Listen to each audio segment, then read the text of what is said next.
the number 2 ranked offense in terms of offensive rating. As of recording this right now, they are number 1 in points per game. But they've scored, look at just the last 3 games alone against the Nets, Spurs, and this dreaded game against the Pistons on Sunday. They won because they've just blown their opponent out of the water. And it's incredible to watch, obviously, Fox and Sabonis, but like clearly the number 3 on this team is Kevin Huerter, and he's just been terrific. And the way that those 3 can function together, like I feel like there was a play against the Pistons, it was beautiful. It's like Fox dribbles in, sprints up the floor, draws a defender over from Domas, who's up at the top of the key, and then the defender in the corner that's on Huerter's got to slide over to make sure that Domas doesn't have a completely wide open lane to the paint. So Domas can then swing it over to Huerter. And it's just like examples like that and so many more where these 3 work together either as a trio or in different tandems where they're just killing it. And I think that's a huge catalyst. I think also like guys like Malik Monk off the bench being able to facilitate, score, energize. You just have so many offensively talented players on this team. It's been incredible. And I think also one of the things that you've seen throughout the win streak is that you're getting a variety of guys step up at different times. I mean, of course, you're getting your contributions from Fox and Sabonis, but different guys are stepping up. Sometimes it is guys in the starting lineup that are doing it. The Pistons game was won by the starting lineup. The bench did not show up there. But then there's a lot of times where, Monk shows up and has a 20-plus point game, or Lyles scores 15 points or something around there, and plays an important stretch of basketball. Or where Davion Mitchell, like Mike Brown alluded to against the Spurs, comes in and changes the game with his defense.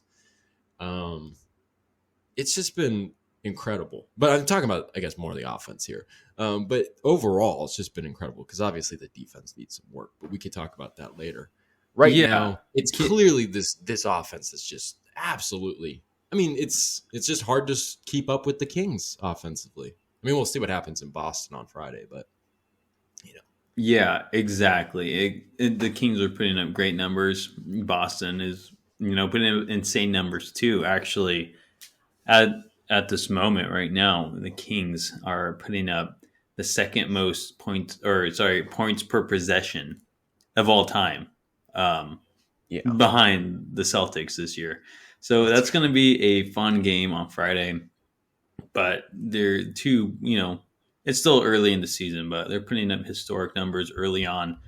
The Kings offense is just gelling so well. And the defense needs to step it up if they want to be considered a serious team. But I mean, shoot, like you said, against the Pistons on Sunday, they didn't play really good defense, but they're just putting up enough points to, get over that hump, get the win. So the offense is definitely leading the charge for this team.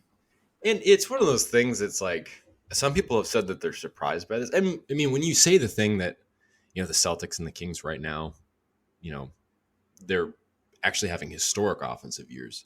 That is kind of surprising because no one really anticipates that.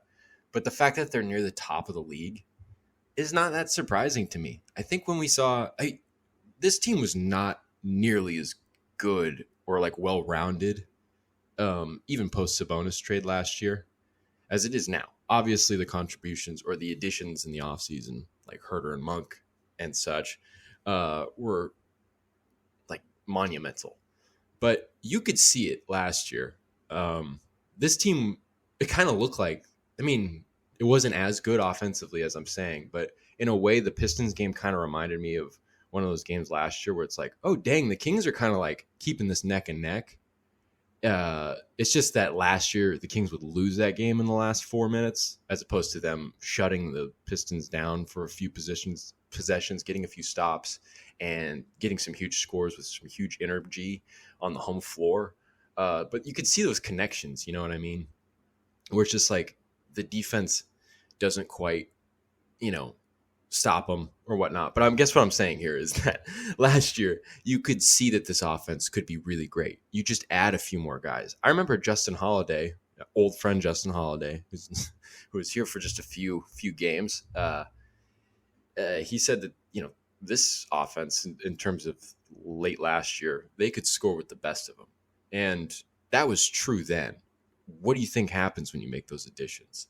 It's going to be like all the better, and you know you shouldn't be surprised that they're in the top two, and it's not even that crazy that they are kind of making history in a way. I mean, they're loaded. Yeah, they're just absolutely stacked on the offensive side. And like exactly, like Holiday, he mentioned that with that team last year, and then you add in Herder, you add in Monk, you have a full training camp with Sabonis and Fox, and they're just taking off. Um, I mean, yeah, they can score with the best of them, not just the best in the league, the best of all time. Um, I mean, I think they're putting up the most points per game since like the '80s or something. So that's like just insane. That's what they're doing on the offensive side. Um, and like you said, against Detroit, that's a game they lose last year. Detroit, I mean, the Kings defense was awful, but dang, Detroit would not miss a three. And they were just having their way with the Kings, it seemed like, when they wanted. But that offense, the defense wasn't stepping up, so the offense, went into that second gear and just had to score more points, outscore the Pistons to win that one. So maybe not the best adjustment you want to see, but when you can do it by putting the ball in the bucket, then might as well.